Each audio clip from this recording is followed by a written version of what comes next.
use the evidence to answer questions. We use evidence of something, we produce evidence to clear doubts.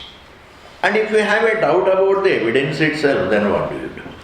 Then it becomes a crisis. Therefore, when it comes to the evidence of the truth, it is never in doubt. Never in doubt. Like our existence is never in doubt. If somebody says, Swamiji, our existence in the present is not in doubt, but my existence before I was born is in doubt. My existence after death is in doubt. This manner one may think, we are not in doubt. Why? The idea of before life, the idea of afterlife, and the idea of life are all in your sight. Therefore, the past is evident, then it is evident. Even your presence is also evident. Therefore, one's existence, the present or in the past or in the future is not in doubt. The present, past, which the time keeps changing, that itself is testified by me. Time itself is evident to me. When time is evident to me, and that me to whom the time is evident cannot be unevident. And the me to whom the time is evident cannot be unevident. Therefore, we always become spiritual. Spirituality means looking for the unnegatable evidence of our being. Looking at oneself more closely, that is spirituality. That's why here Bhagavan says, whatever vakyas are given in the Shastra, sometimes they are riddled with, sometimes they are vague, sometimes they are very clear. We have analyzed clear statements. We are analyzing the ambiguous. There are statements which imply certain ambiguity. The ambiguity of a statement also has to be cleared in the light of the topic of the Shastra. The entirety, the ambiguity of a part, has to be cleared in the light of what is the whole. What is the whole topic? In the light of the whole topic, we have to clear these statements. And now, under this sutra, there is a vakya. Now, sarvatra. Now, first understand the meaning of the sutra. Sarvatra. Sarvatra means all over. All over the Shruti, that is called sarvatra.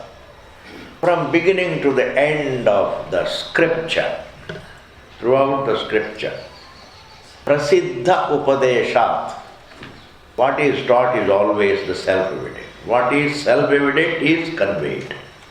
What is self-evident but not understood is conveyed. You never convey the unevident, you always talk about the evident. If I talk about heaven, you can never know. It's not evident to you.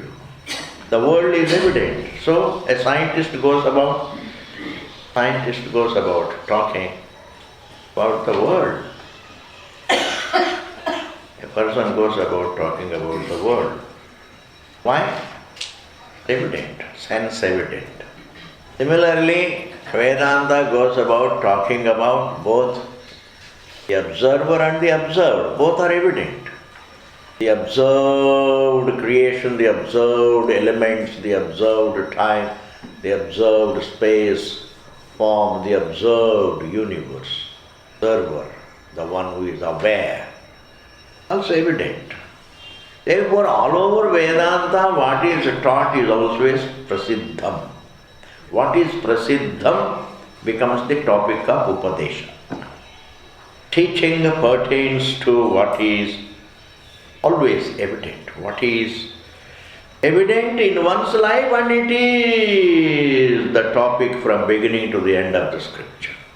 from the first page to the last page of the scripture. It is evident. Sarvatra prasiddha upadeshat. Because it is the prasiddham that is the topic, therefore you have no reason to misunderstand statements. Let every statement be understood in the light of the evident your existence. You don't have to. There is no scope for misconception, because whenever you think of what is not evident, you can have imaginations.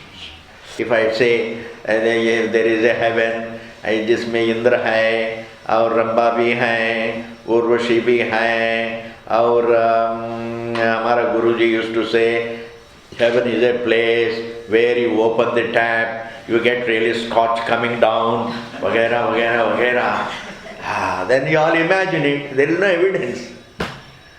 You imagine. And I think of the tap, you think of a tap in keeping with your knowledge here.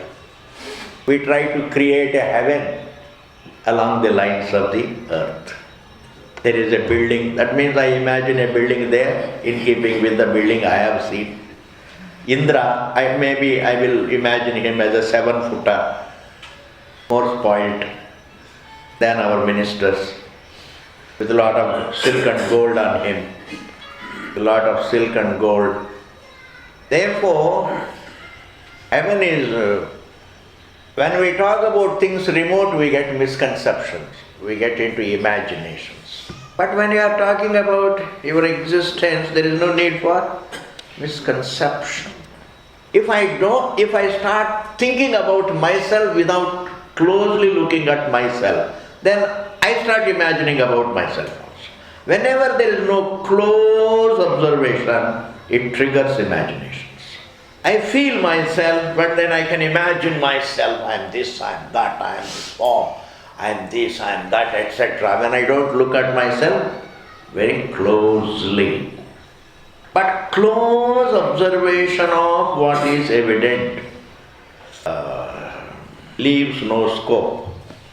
Close observation of what is evident leaves no scope for misconception. That is why here he says, fight the misconceptions in life on the basis of, in the light of your existence. Your existence is the answer. Existence is the answer. Anyway, now we have a statement here which seems to have a little ambiguity. Ambiguity. Sarvam khalvidam brahma tajjalaniti shanta upas. You have to hear with great patience, don't get bored. It is a BRAHMASUTRA. Whenever you get bored, go to sleep, but don't disturb the class. Your sleep doesn't disturb me, but your restlessness definitely disturbs me. Don't follow, close your eyes and sleep. आनंद में जाइए, हमको कोई समस्या नहीं है. But if you are sitting in the class and if you can't follow, if you feel restless, go out and have a cup of coffee. Quietly go without pushing and pulling the chairs. Quietly go, take a cup of coffee, come back and sit behind and again go to sleep. कोई समस्या नहीं. But you can't really display your restlessness. You feel restless when you don't follow. Sarvam khalvidam brahma. The Shruti says this is all Brahman, this is all Ishvara, this is all truth, this is all. What look like finite things are all one infinite being. Amazing. Amazing. What look like finite things, they're all one infinite being. What look like finite seconds of time, they're all one eternity. One eternity. Time is an appearance in eternity. Forms are an appearance in the infinite being. That is the meaning. Sarvam khalvidam brahma tajjalaniti. Why all these finite things are infinite being? Because they are born of it, they are made of it. are supported by it, they solve unto it. Like all pots are made of one clay, sustained by one clay, and go back unto one clay. Therefore, I can also have the vision, all these pots, which look like individual pots, divided pots, are all one clay. All these waves are one water. What is wrong in that, Ji? All these waves, yes, they look waves, I understand. They all look waves. I understand, they all look many. But in fact, they are all one. Without a close observation, they are many. With close observation, they are one.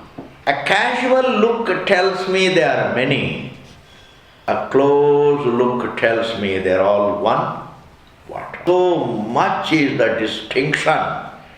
So much is the distinction between a casual look and a close look. And so much is the distinction between a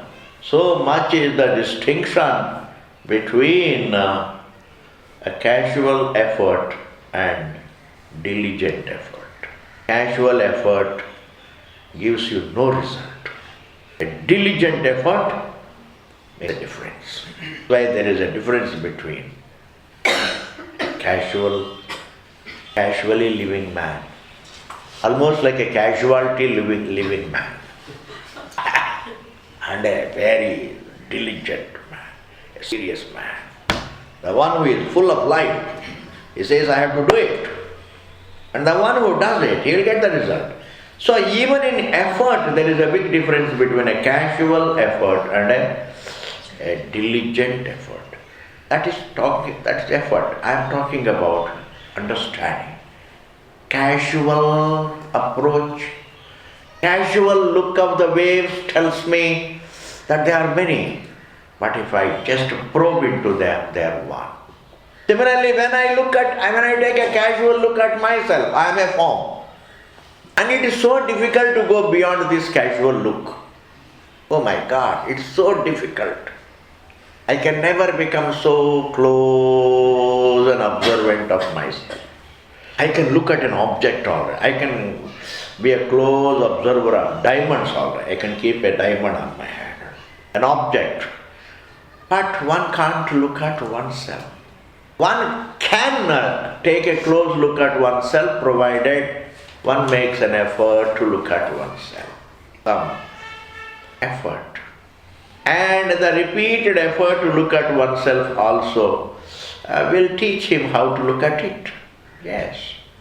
Persistence with the topic teaches you how to look at the topic more close. Practice teaches you perfection. Practice, repeated effort teaches you. Okay ji, sarvam kalvidam brahma tajjalaniti shanta upasita. Shantaha san upasita. May you meditate on Brahman with a peaceful mind. Shanta. Don't entertain thoughts about yourself just as thoughts of restlessness. In order to think of yourself, you have to be peaceful. I can restlessly think of an object. I can't restlessly think of the truth. I can't restlessly think of it. I have to be restful, relaxed. I have to be. I can't restlessly go to sleep. So restlessly, I want to go to sleep. I am trying to be. I want restlessly. I agitate myself. I am working on myself to go to sleep. Is it possible? I can come into a josh to run.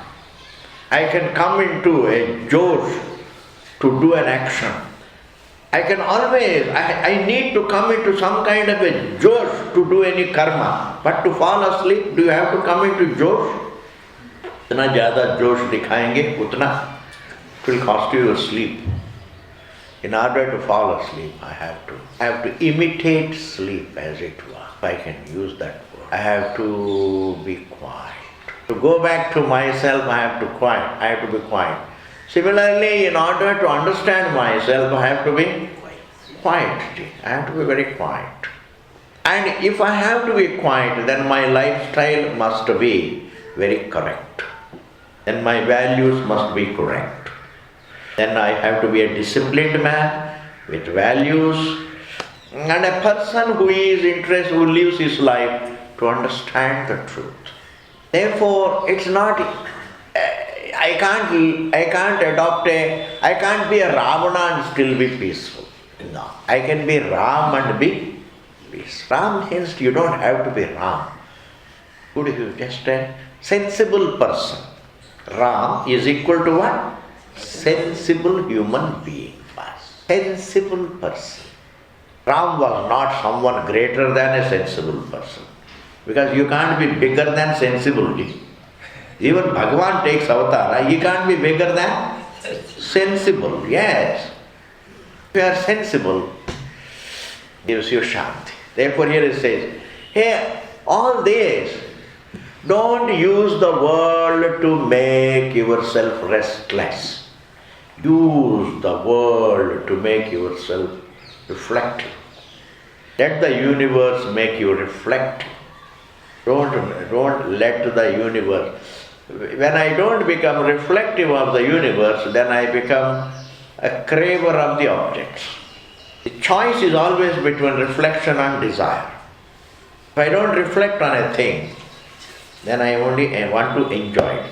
Accumulate it, achieve it, and enjoy it. When I am reflective, then the objects become the objects of reflection, not the objects of desire. Even wealth, it should become an object of reflection. Hey, it gives me this. Ultimately, it doesn't change me. It doesn't change me.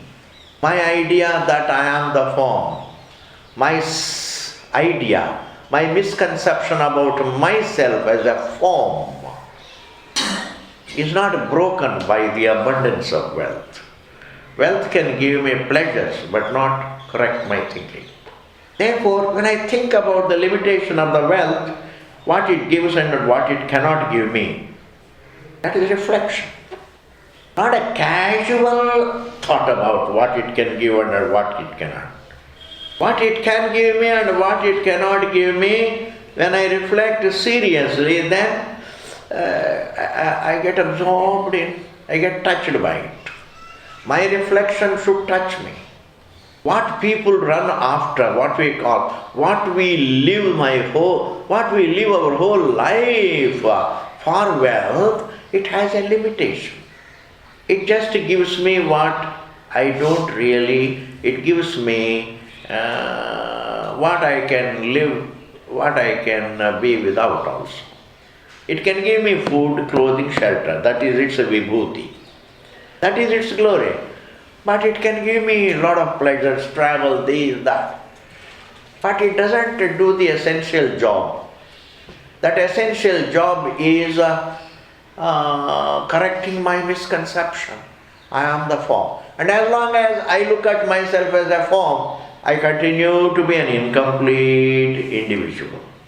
I have to break my misconception. I am not a form, but I am a conscious being who is aware of the whole existence. I am the light of the universe. I am aware of the universe. I am aware of the dream. I am aware of dream. I am aware of life. I am also aware of the total blackout called death. So I am the light of all these things. But yet I live with the idea that I am a form.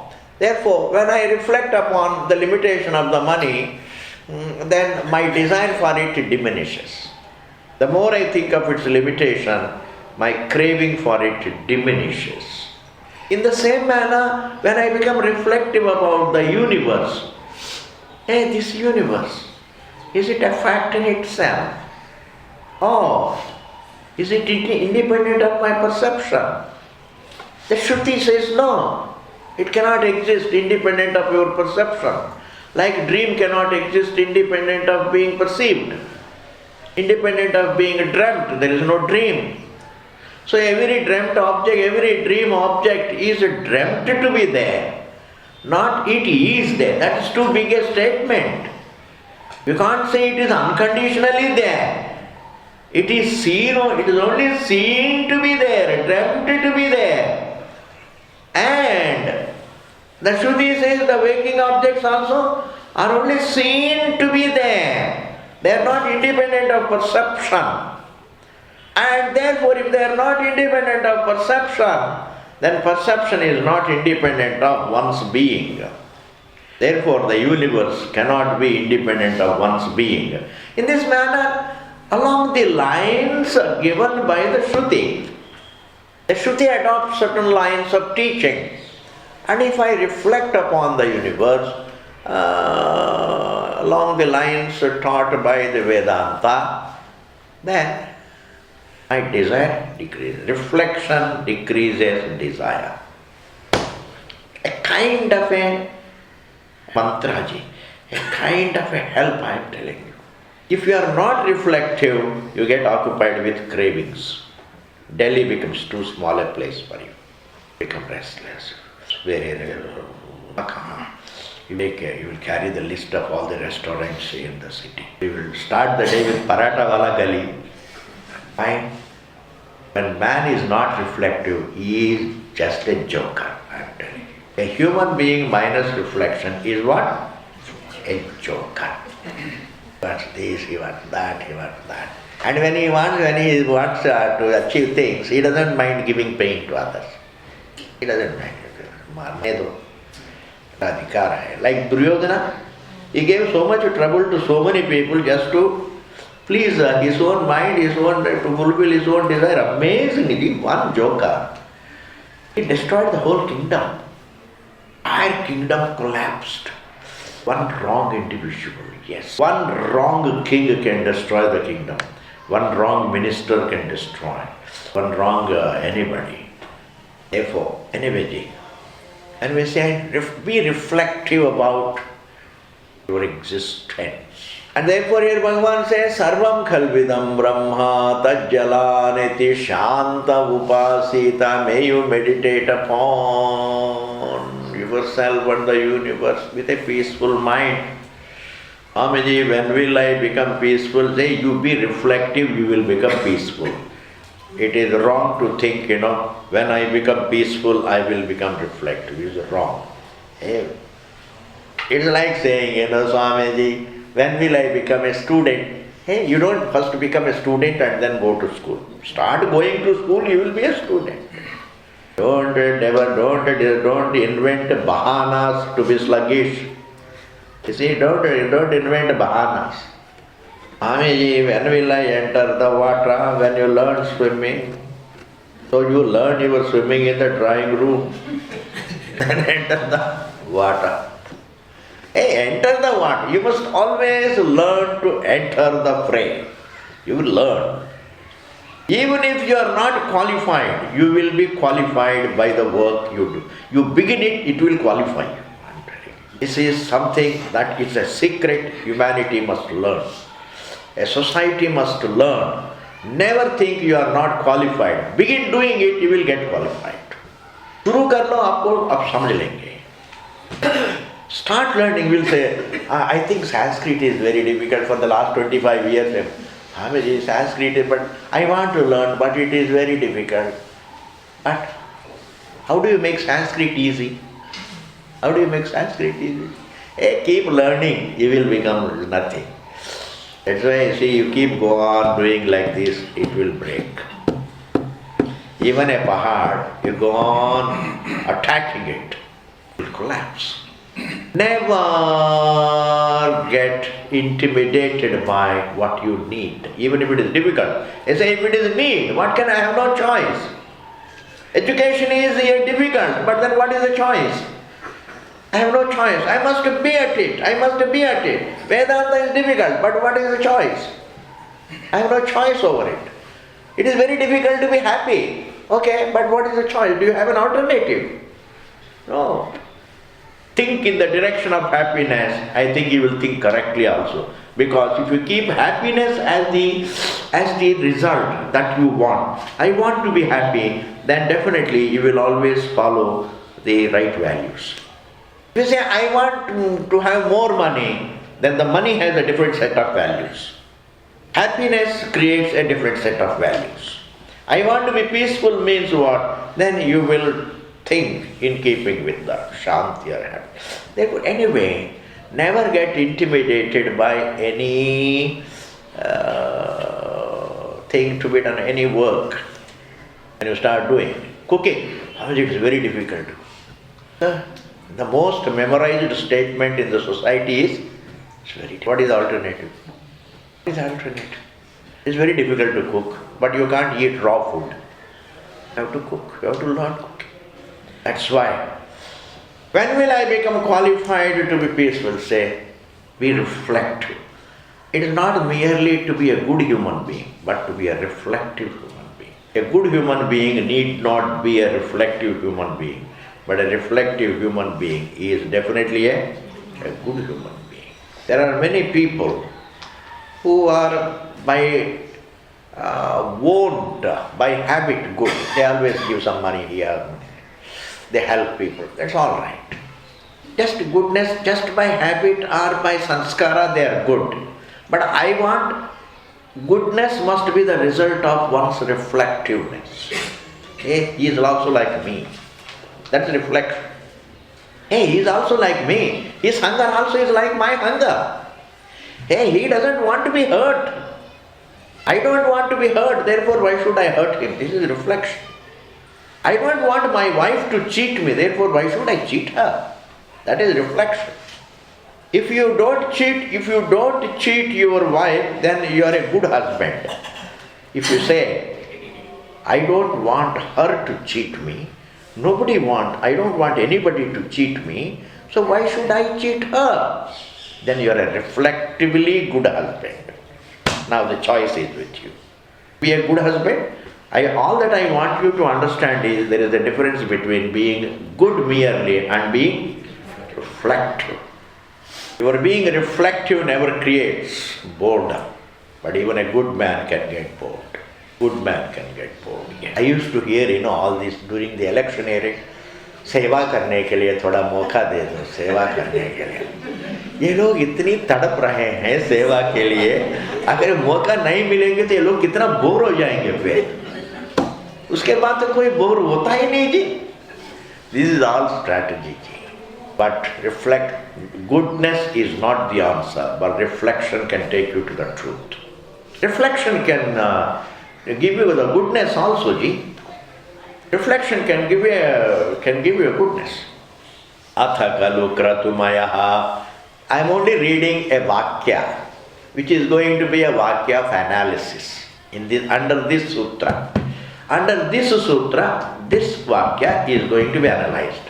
And I have to do it very thoroughly. So, first vakya is in Chandogya Shruti. There is a vakya, Sarvam Khalvidam Brahma, this is all Brahman, Tajjalaniti, because Brahman is the source of it, support of it, end of it. Shanta Upasita, think of it with a peaceful mind. Meditate on it with a peaceful mind. Now I have elaborated upon this. How does one become peaceful? When you are reflective, you will become peaceful. There is no other way. Pleasure is not the answer. The next is Atha Kalu Kratumayaha. A person who makes a resolve in his mind, Kratu means, the one who makes a resolve in his mind.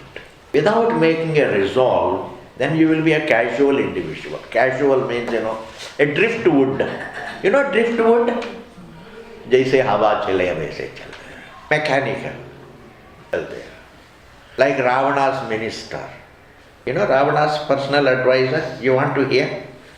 Ravana's personal advisor, Ravana said, Mr. Personal Advisor, do you think I should kidnap Sita? Yes, why should you not? But will it not be a problem? Yes, of course there will be a problem. But supposing it creates a problem, it will create a problem. But don't you think I should kidnap? Yes, you should kidnap. This is called yes minister, you know? Yes minister. That is called a driftwood, mechanical, impulsive. Always take a stand. Wrong. Not guaranteed. So even if I have to go through some difficulty, it doesn't matter. Just to overcome a difficulty, I can't do the wrong. Why? Because I don't want others to do any wrong to me for them to get out of their difficulties. I am not supposed to fight my difficulty by giving others that difficulty. I should fight my difficulty alone. I have to patiently go through it. That's why here the Shruti says, Atha khalu kratumayaha, the one who makes a resolve, Purushaha, yatha kratuhu asmin loke purusho bhavati. Whatever is the quality of your mental resolve in this life, tatha yitaha pretya bhavati. The same resolve you will carry into the next life. Sa kratum kurveta. Therefore a person must always be deliberate in his thinking. Be deliberate, don't be mechanical. This is the second sentence, D. Ek ke baad ek. Then the third sentence says, Manomaya, Parameshwar, Bhagavan, truth is Manomaya. It looks to have a mind. Prana Shariraha, it looks to have a breath and the body. Bharupaha, but by itself it is the light. Ityadi. This is this sentence. This is called Vichara Vakya. This is called something that needs to be. So this particular last Vakya, Sarvam Khalvidam Brahma, there is no ambiguity about it. As you think really, so you are going to move. The quality of your thinking is going to be very important. The quality of your reflection. It's not the quality of your desire. The quality of your thinking, reflection. Thinking is different from remembering, liking, desiring, etc. I am going to define what is thinking. Say, what is this? That is called thinking. What is this word? This is called thinking. What is this me? This is called thinking. Supposing I remember an object, I want that object. This is not thinking. This is only wanting. I'm only remembering an object. Hey, what is this pleasure? Will it help me? That is thinking. A scientist is a thinker in his own way, a thinker of the world. Okay. Now here, the first vakya says, Sarvam Khalvidam Brahma, Tajjalan Shanta Upasita, and Athakalu Kratumayaha Purusha, Yatha Kratu Asmin Loke Purusho Bhavati, Tadhaita Pretya Bhavati, Takratum Kuruvita. Then he says, the third sentence is little ambiguous. This is the Vichara. What is the last Vakya? Manomaya, the one who has the mind. Prana Shariraha, the one who has the breath. The one who has the body. Bharupaha, the one who is the conscious being.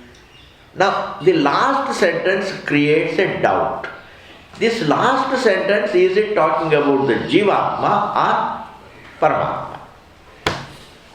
Who is the one who has the mind? Who is the one who has the breath? Who is the one who has the body? Who is the one who is the light? Is it a human individual or is it Parameshwara? I'll clinch it. Purvapakshi takes the stand, it is a Jiva, whereas Siddhanti takes the stand, it is not Jivatma but it is Paramatma. Why? Because it is the Paramatma that looks to have the mind. The one who looks to have the mind but doesn't have it is the Paramatma. The truth assumes the mind, but the mind that is assumed is not an attribute of it. Like a shirt we assume, but it's not a part of us. I assume it, it's not a part of it's not an organic part of my individuality. It is not a part of my, it is not an organic part of my physiology, my anatomy. That is called assuming. Similarly, you assume a role. You become a Rotary Club president. For 2 years you assume it and afterwards you leave it. It's not a part of you. You become a prime minister for a few years and then leave it. It's a role. It's not our property, attribute, an adjective. It's not an intrinsic, inseparable part of our being. No role is an inseparable part of our being. That you are an American is not an inseparable part of our being. That I am a husband, that I am a wife, that I am a father, that I am a son. All labels that we carry, all the roles that we play in life are not an inseparable part of our being. To see this is reflection. This is a very, very deep reflection. It's a very deep, it's spiritual reflection that no labels are a part of my being, part of our being. That's why when we sleep, we just transcend them so effortlessly. Therefore, Manomaya here should be taken as, who is Manomaya? Parameshwara, who assumes the mind, not Jiva assumes the mind. Parameshwara assumes the mind. After assuming the mind, he is called a Jiva. Are you able to follow this? It is the Parameshwara who assumes the mind, and because of that assumption of the mind, he looks like a Jiva. I assume the role of a Rotary Club president. And then afterwards I look at myself as a Rotary Club. Even when he is walking, he looks exactly like a Rotary Club president. Yes, people say, Rotary Club president. And that becomes as though a part of him. But then that's not, it is all bhranti. It's an illusion. Gee, how? Hey Bhagavan, these labels look like so intrinsic. It takes a long time to unwind them. And also, to see that these human beings don't get liberated from their labels. To see that these human beings suffer till the last day of their life. To see that they suffer their labels. To see that they suffer their roles. Even after retirement, they say ex-prime minister, ex-president, ex-husband, ex-wife, etc., etc. Keep reminding him of the role so that, let him suffer. Yes. Maya doesn't allow you to be happy. In fact, all our creativeness is only to intensify our... It's not a reflective constructive. Anyway, Ji, Manomaya. Similarly, this is a reflection, Ji. It is the truth that assumes the mind and look like Mr. So-and-so. What a reflection it is. It is the truth that assumes a mind, looks like Mr. So-and-so. It is the truth that assumes breath, looks like an individual. It is the truth that assumes the body and looks like a man, looks like a jiva. Therefore, when we say Manomaya, the one who has assumed the mind is not the jiva. The one who has assumed the mind is the truth. The one who has assumed the breath is the truth. The one who has assumed the body is the truth. And also, the Shruti says Bharupaha. But intrinsically, even though it has assumed the mind, it has assumed the form, it has assumed the breath, but it continues to remain the light. The light that assumes the image. I'm going to give you an example how really illusions happen. You see, think of a pot, okay? And you make a hole, one hole, two holes looking like eyes. Two holes looking like nose, one hole looking like a mouth, okay, etc. And two holes looking like ears. And put a light inside the pot and put the pot upside down. Looks like what? An individual, conscious individual, you see, he has got ears. Just imagine all this. very constructive imagination. But the one who has assumed these holes, the light thinks I have two holes, and I have 2 ears, 2 eyes, etc. But by itself, what does it remain?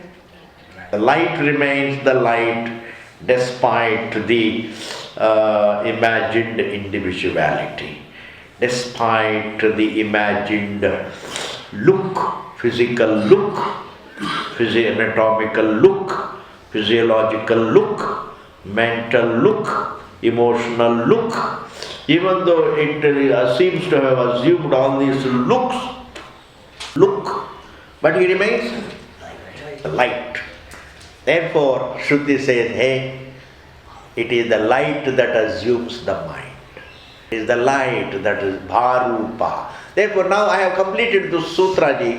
The sutra says, sir, this particular sentence which comes in Chandogya Shruti, Manomaya, Prana Shariraha, Bharupaha, what is it that is being referred to here? Is it a jiva or is it Brahman? Purvapakshi says it is a jiva. The objectionist says it is a jiva. Only the jiva has the mind, the breath, the body, etc. Siddhanta says no. He is the Parameshwara, which is free from the mind that assumes the mind. Free from the breath, assumes the breath. Free from the body, assumes the body. And looks like? That means every living individual is none other than the same truth with the assumption of a given form. Therefore, don't judge yourself by form. If you judge yourself by form, then you will have your emotions will be very graphic. So the day you look little better, say, then suddenly you get common cold. Then you start looking bad. Never, if you want to be happy, just form is an incidental assumption that I am the subject. I am aware of the 3 states. That is my nature. That I am aware of the 3 states. Which 3 states include the presence of the forms as well as the absence of the forms. I am aware of both life and death. I am aware of both life and its negation. I am aware of both time and its negation. I am aware of both form and its negation. And if you think like this as the subject, you have no scope to be unhappy. Because you can't be the truth and still be unhappy. And don't objectify the subject. Don't objectify the subject. When you objectify the subject, then you limit the subject. Otherwise, as you are, don't divide yourself as the thinker and the thought. You are the subject. As the subject, your extension is, you are the everything, you comprehend everything. Everything falls in your sight, in your scope as the subject. But the moment you think of yourself, then you become limited. As the thinker you are limited, as the thought you are limited, then you can't make a statement, everything falls in your sight. It's wrong. Therefore the first mistake, what really sustains the mistake is that I keep thinking about myself. I objectify. I should be reflective, no doubt, but not objectify. I should reflectify to understand.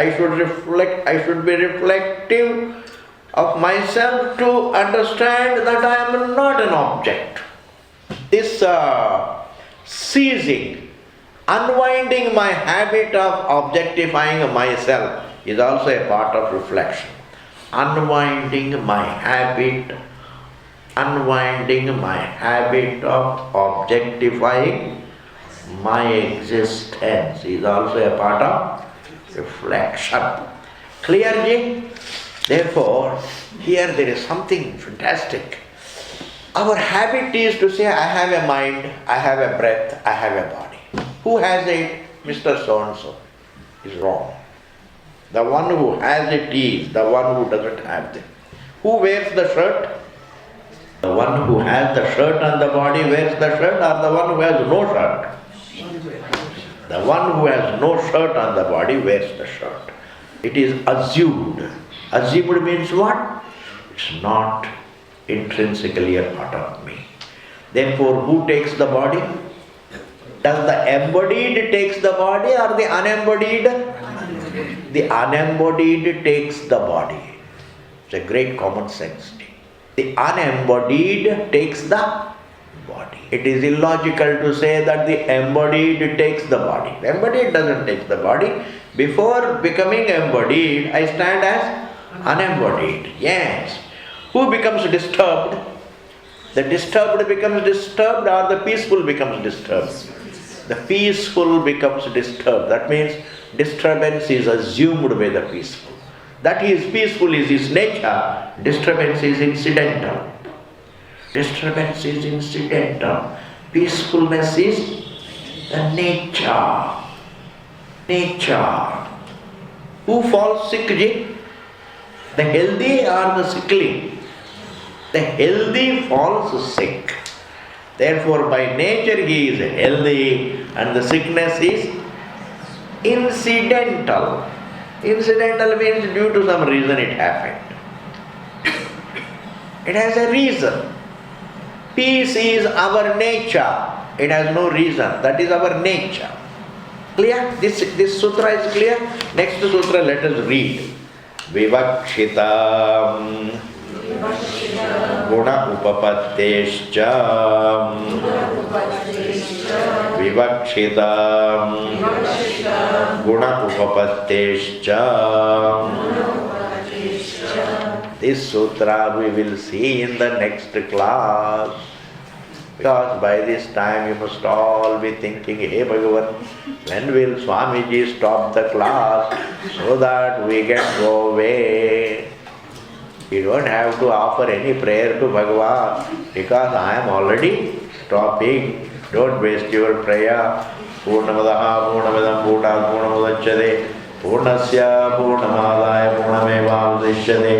Om Shanti Shanti Shanti. Hari Om.